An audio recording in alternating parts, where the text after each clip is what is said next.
Hi, this is Michael Buckoff from BetterTOEFLScores.com. The title of today's video is TOEFL iBT Writing, 2 Important Tips for Paraphrasing.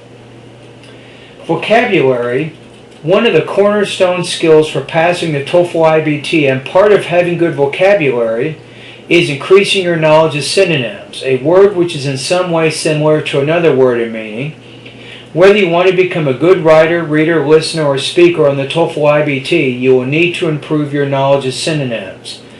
Maybe you are thinking, why are synonyms important in TOEFL iBT writing? First, during the TOEFL iBT independent writing, you will need to rephrase the writing task, thus making it part of your introduction. But you will not want to copy the writing task word for word.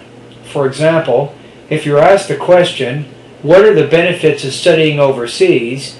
You may rephrase it as, getting an education abroad is valuable because.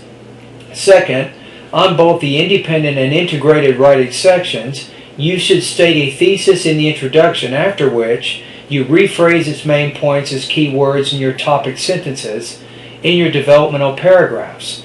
It is best if these key words in your topic sentences are not exactly the same words used in your introduction. Third, most important, during the integrated writing section, you will summarize the reading passage as part of your response, during which you show how the listening passage is related. If you copy the reading passage word for word, even a single sentence, TOEFL iBT human raters are instructed to give you a score of 0. Therefore, you need to develop the skill of being able to paraphrase. Let's suppose you want to rewrite the following taken from an academic reading passage. Photosynthetic organisms are also referred to as photoautotrophs. Step 1.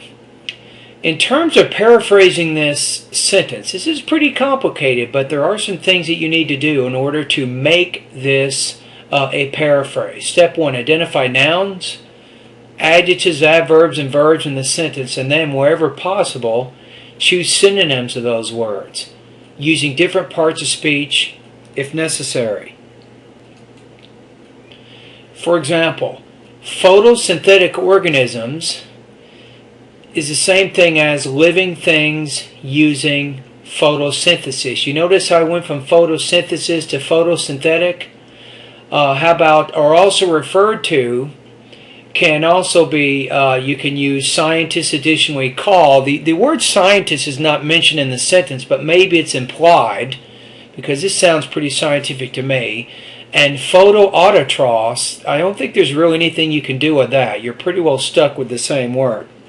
But what you're trying to do is, when possible, you're trying to change the grammar and change the vocabulary.